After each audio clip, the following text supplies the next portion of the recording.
Hi, everyone. Thank you for coming to my talk. My name's Tyler, and this is Dream Daddy, how we created player inclusivity, and you can too. This is the first talk I've given in about 10 years, so come on this journey with me.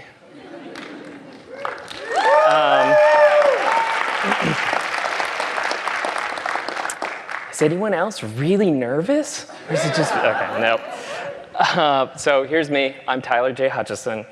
I work for a company called Game Grumps. You might know them. And I was the director and lead developer of a video game called Dream Daddy. A dad dating simulator. For those of you who aren't aware of what Dream Daddy is, I feel like some of you might know since you came to this talk and it's in front of the door. But for those of you who don't know what Dream Daddy is, it was a very successful game that came out on Steam this summer. In Dream Daddy, you play as a dad whose goal is to meet and romance the dad of his dreams. It's a gay dad dating simulator. So this talk, how we created player inclusivity, and you can too. It's kind of important for a game that's a dating simulator about men dating other men. And you might expect the next slide to answer a very important question for you. This is an advocacy talk after all, so you might expect me to say, why? Why should you care about this talk? Why should you care about player inclusivity? Well, it's 2018. I'm not going to answer this question for you. It's kind of already been answered by numerous other people. So I'm going to draw your attention to these talks, which you can watch on the GDC Vault. Most of them are between 30 to 60 minutes. So if you bring them up on your phone right now and watch it at 60 times speed, we can all get done with them within about a minute.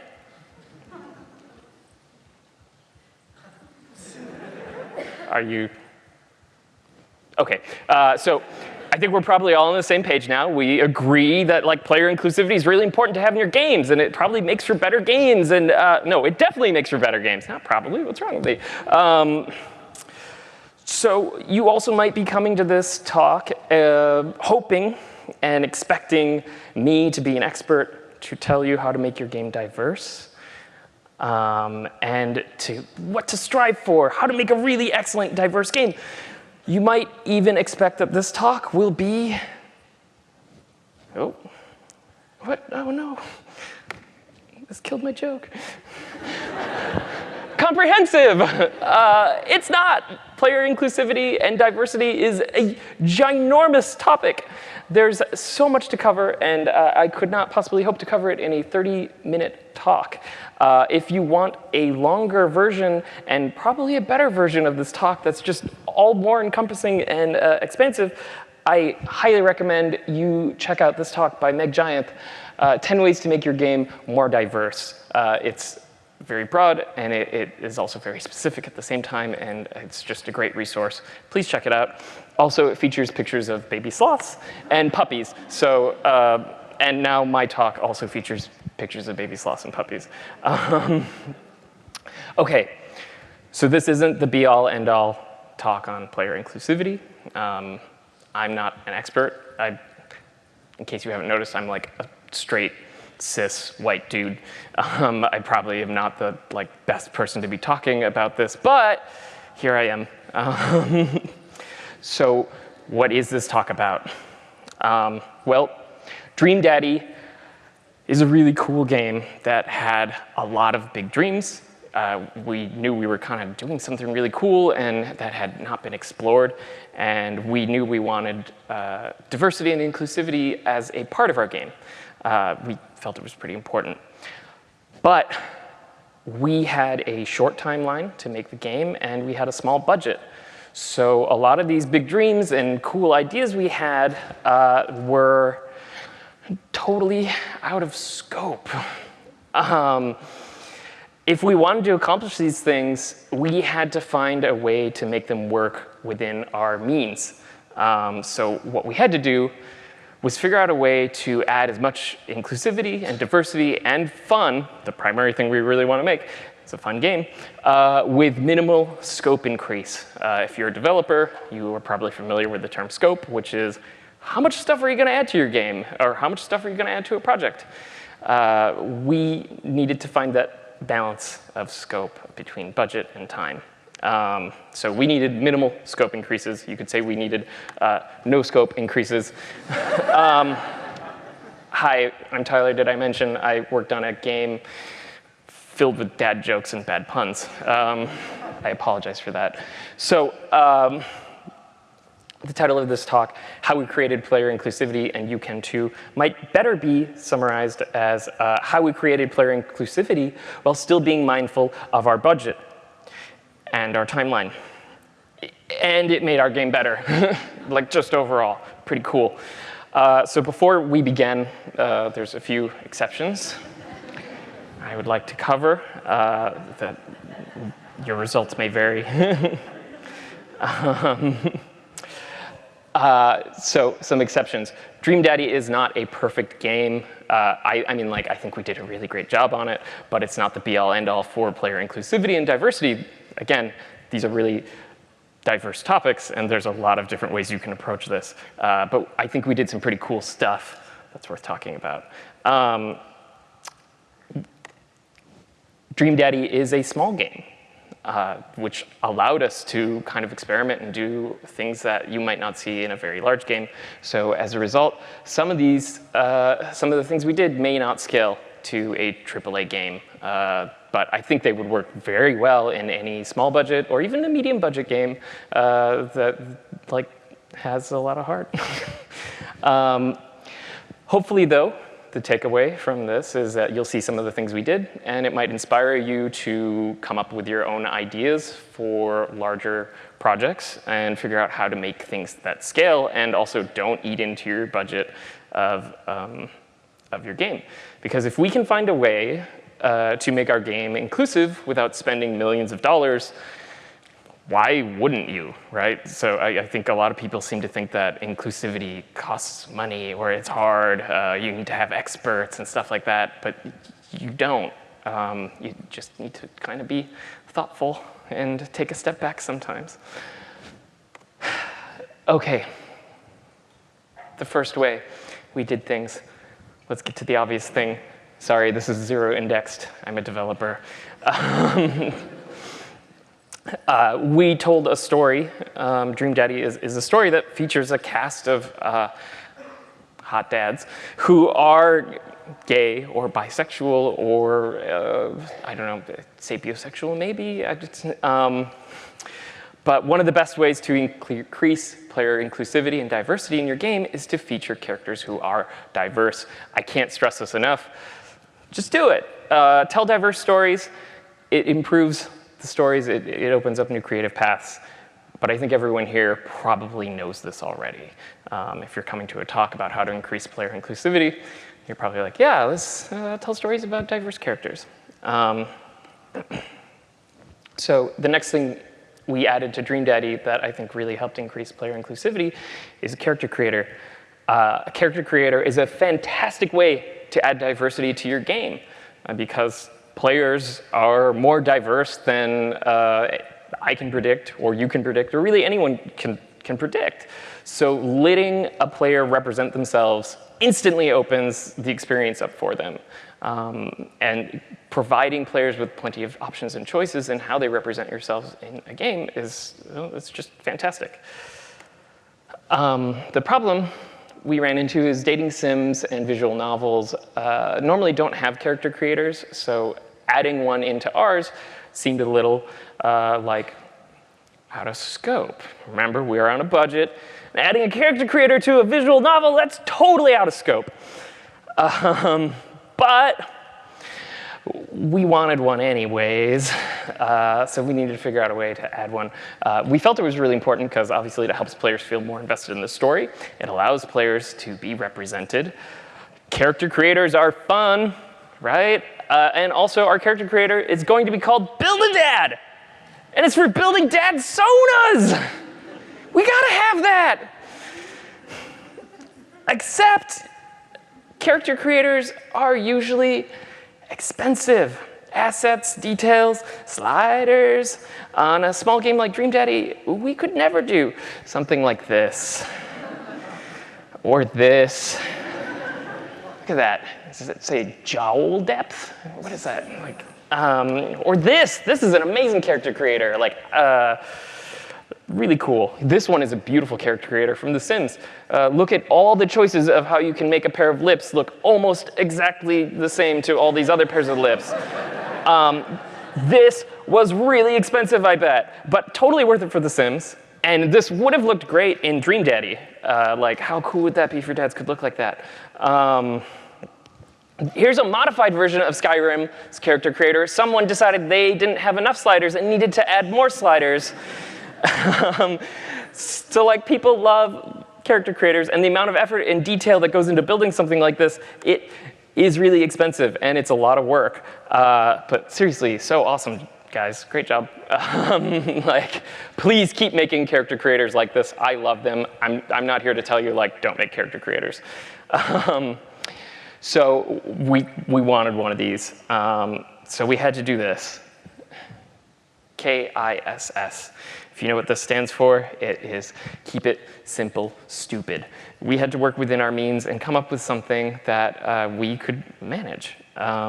So number one, things to building our Build-A-Dad, no sliders. Sliders are really complicated. You have to create rules and boundaries for them.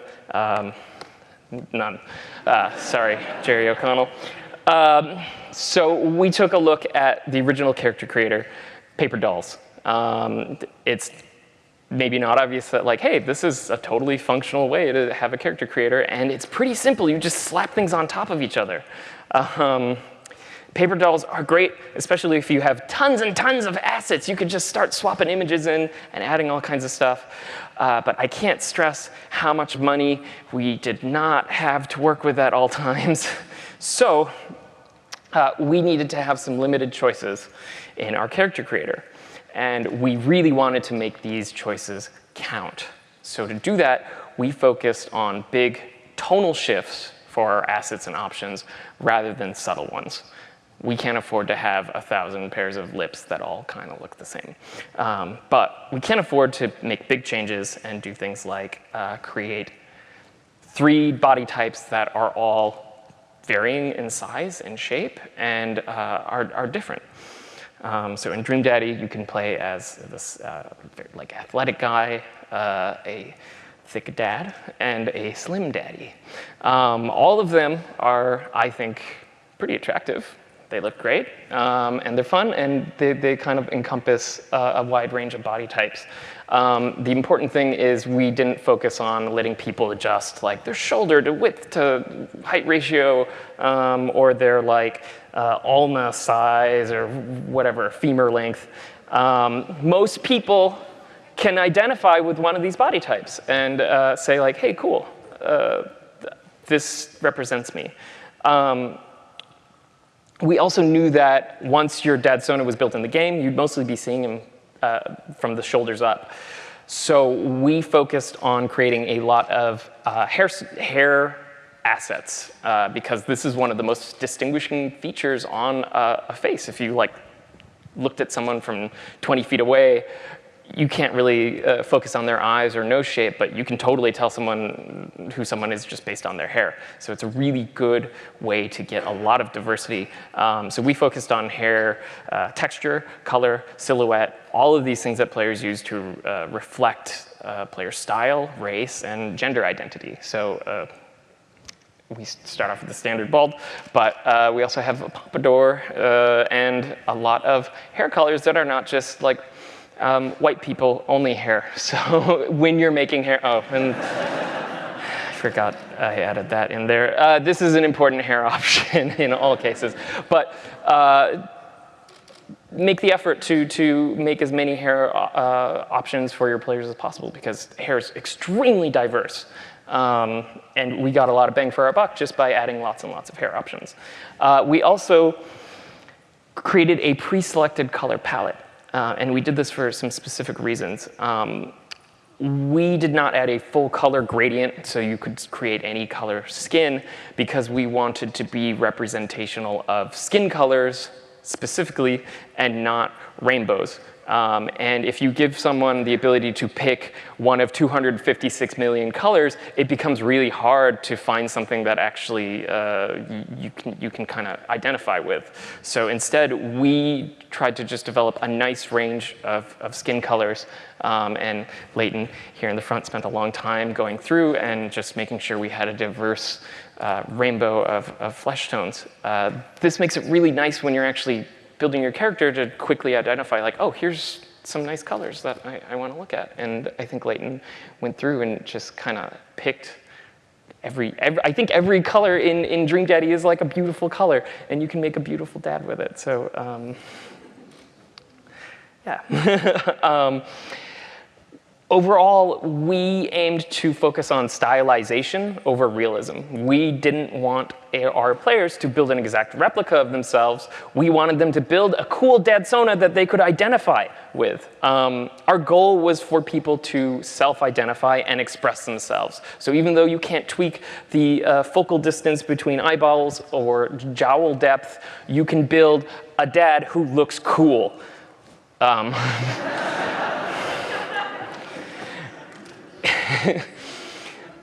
And that, I think, is probably one of the most effective uses of a character creator, is saying, like, hey, this is a cool version of myself or something I aspire to be on screen. That's fun. Our next thing is fill in the blanks. So after announcing Dream Daddy online before it came out, there was a lot of excitement on the internet. People talked about it all the time. But there were also a few questions that came up. Frequently, this was one. I saw this a lot on Twitter. How do all of these gay dads have kids? And I think the expectation of the person asking this was usually to try and offer a counterpoint of, like, this game's not possible because gay dads can't have kids. And that's silly. It's not 1999. There's tons of avenues for gay couples to become parents. And with Dream Daddy, we, of course, wanted to cater to that. If you've not played the game, Amanda is your dadsona's daughter. And one of the ways we wanted to answer this question was to have the player answer it for themselves. We're not in the business of telling you exactly how you're going to play. We want you to feel represented and included. So, of course, the first answer is Amanda could be adopted. Or she could be birthed by a surrogate, or birthed by a partner, like a cis female one. Perhaps your dadsona is bisexual or previously had a female partner. Maybe it took them longer to come to terms with their sexuality.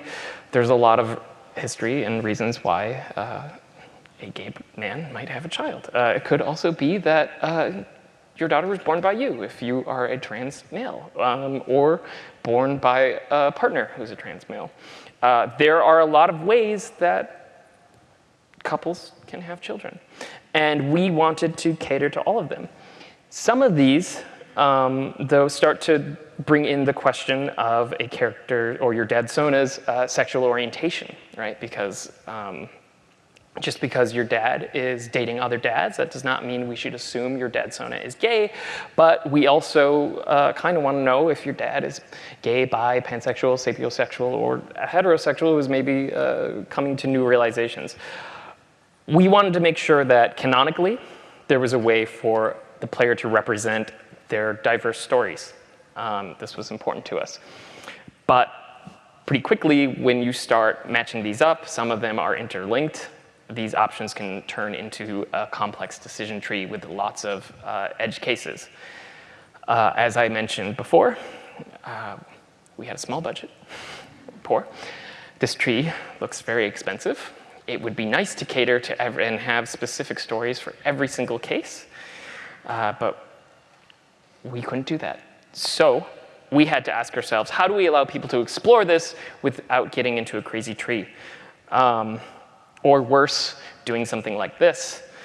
How many people have fun filling out one of these? Sure, OK, one person, great. Now, let me ask you this. Can you imagine filling out one of these for sexual preferences? I think it's already kind of awkward enough just for race, but I imagine that getting into the nitty-gritty of something like this is even more awkward, and that's not necessarily an experience we want our player to have. This also can become technically complex.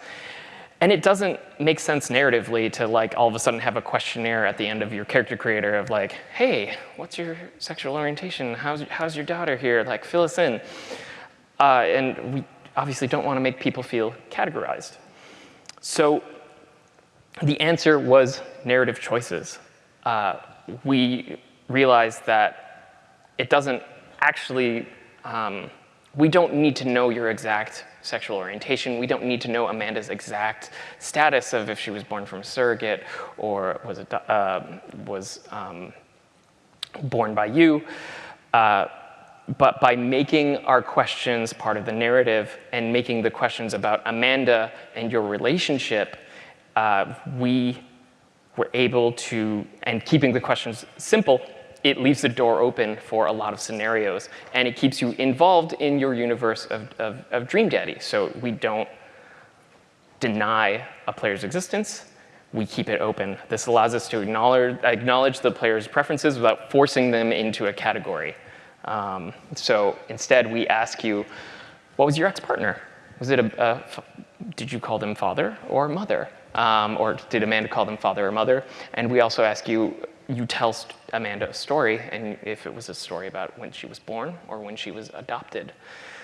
We do this, rather than in a questionnaire, in the actual game. So we use a narrative where you are looking through a series of old photographs, and you go through and you basically tell Amanda a series of stories about each photograph, which helps us build your character's past.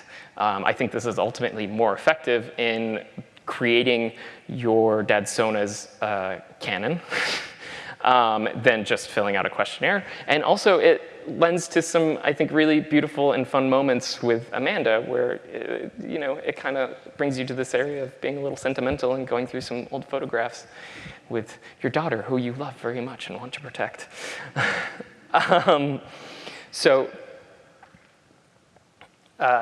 Next we have number 3. Enable your team with tools. This is, I think, very important if you are like me and like a white guy who's non-diverse. Something you can do is, if you are in a position of leadership, is make sure you're striving as best as possible to make sure that everyone is heard and enable everyone on your team to have access to creating and participating in the overall narrative and story of your game. With Dream Daddy, we had an evolving story that was regularly changing. And if we were building Dream Daddy using a node-based visual novel tool like Twine or Yarn or Fungus, we wouldn't necessarily have been able to explore our character development with and make changes to the game simultaneously with our teeny-weeny budget, because the writers, Leighton and Vernon, would write something and then we'd have to bring it into an engine and translate things and then add scripting for characters sliding across and actions and changing their expressions. Our writers would have been locked into time restraints with traditional dating sim tools, and whatever they wrote would have required extra build time. So this kind of sucks. But I found this really cool tool called Ink. And I highly recommend it. It's super easy to use, kind of. I think Leighton sometimes she had some problems with it crashing once, but that's fine. We figured it out. For the most part, it's a great tool. And it allowed our writers to have direct control of the game. The only problem is it was geared towards text-based games specifically, and we were building a visual novel. So we created a tool called the DDML compiler. This is the Dream Daddy markup language compiler. It's based on an altered version of Ink syntax, and it would allow us to generate every single scene in our game based on these scripts. It was inspired by things like Ruby on Rails, which means you could just hand it something and plop, There's everything in your scene, all of our animations, facial expressions, eggplants. It would parse through this and figure everything out and build it for you. Our entire Unity scene was just there. So look at that. Cool. That got built, not by me, but it was generated. Oh, oops, that went, OK. So our project became more agile. We could iterate through concepts easier than if we were building Dream Daddy with the standard visual novel tools. It allowed our story to keep changing while still making progress on the rest of the games. I stress that because diversity was something we were conscientious of, and that meant bringing in consultants with diverse points of view and sexualities to look at our script. So bring in experts and outside voices. This is always a good idea. We brought in lots of consultants, and it helped Leighton and Vernon know they were on the right track. It helped them figure out parts that they maybe were not happy with to have expert voices and identify things. Bringing consultants also may have increased our budget, I know, but I don't think it changed our timeline, and it was totally worth it because it got us to our final product faster. By having outside consultants come in and give notes on our scripts, we were able to get through things faster. And having the DDML compiler made it easy for us to listen to them and make changes based on their suggestions. Also, one of our consultants for the game happened to be this kinda popular, famous musician. He's a gay man who loves dads, if you follow his Twitter. And he came in and checked out Dream Daddy, and he really, really loved it. And as a result of doing this, he went home and he wrote the theme song for Dream Daddy because he loved it so much. And this would have never happened if we had not brought him in as a consultant to consult just on the script in general. We weren't hiring him as a musician, we were hiring him for his opinions.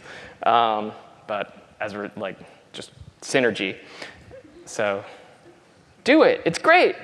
Also pay people. We paid our consultants. Don't forget to pay your consultants. It's important. Their voices are important. It's going to make everything better, I promise. OK, the devil's in the details. Dream Daddy had a problem. It had gendered pronouns in a lot of places. And we went through the game. We discovered that sometimes we were using gendered pronouns when we didn't need to.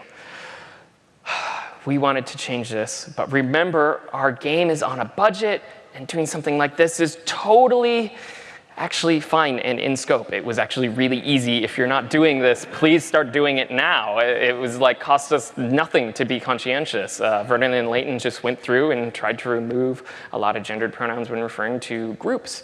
So right now, if you want, you can go through your game and find, for example, any place where you use the phrase ladies and gentlemen, and try saying something else, like treasured guests, fellow humans, good people of Earth, or even esteemed buttheads. Regardless, the important thing is this forced us to think outside of comfort zone and think outside of the box. And the results were that we ended up having a lot more fun and I think richer text with the dialogue that Vernon and Leighton wrote. There's some great stuff in there. It got us to a better place than if we just left it. OK. You'll probably make mistakes. Dream Daddy's not perfect. And if you're not constantly checking things, even if you are constantly checking things, things still might fly under the radar. In the start of the game, here's a mistake we made. Okay? In the start of the game, you have the option of sleeping with Robert the first time you meet him. If you do this, you unlock an achievement called Bad Dad. And some players interpret this as us chastising them for expressing their sexuality, when in reality, we did not mean that at all. We literally just meant this because Robert's the bad dad. He's got a leather jacket. And he likes knives. So we did not even consider that. You can't win them all, and it's not going to be perfect, but please don't let this prevent you from trying. And please don't let a fear of this prevent you from attempting to make inclusive games. This might happen. For instance, be careful with that old, unfinished, never meant to be published thing you might have left lying around in your code. It turns out, if people really like your game, they will find it. And they will publish it on the internet. And they will talk about it like it's canon. And they will have a lot of opinions and thoughts on something that maybe wasn't even meant to see the light of day. We were still figuring it out. So take a deep breath. There will be criticism, but this is a good thing. It will either be something you can change now or change in the future.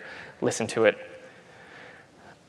Fear of imperfection should not prevent you from trying to be inclusive at all. Just go for it. If you get it right, for someone that normally doesn't get a slice of the pie, you've made progress. And I think on the whole, you've done a good thing. So you may not be able to cater to every single person on Earth, but if you manage to do it for someone who's not normally being catered to, who doesn't normally get to see themselves represented, A+. OK, here's the final thing. This is an important takeaway. 4 hours of time invested. And let me see if we can figure out if it was worth it or not.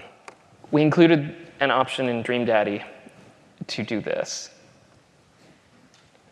So what this is it's a binder. And we wanted to include a binder option for player characters who wanted to play as a trans male. And this is a way to do that without checking a box or questioning someone. But it does recognize, like, hey, you might be a man who wears a binder, and we want to provide you with that representation. It took us 4 hours of investment to make this change to our game. We had assets already. All we had to do was kind of change up some appearances and like drop it in. We'd kind of already built everything, so it was really easy to do. We were able to do this because we'd kind of built things out, and all we needed to do was just be conscientious of it. So let's find out if this was worth it or not. What do you guys think? All right.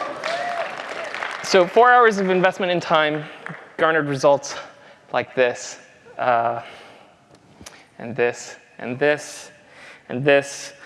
As a fat trans man, there's little representation for me and my brothers in similar body types. Thank you all so much for this rep. When I saw you could just casually make a trans binder wearing dad, I kind of almost cried. As a gay trans guy, the trans options in the game made me cry. I was touched.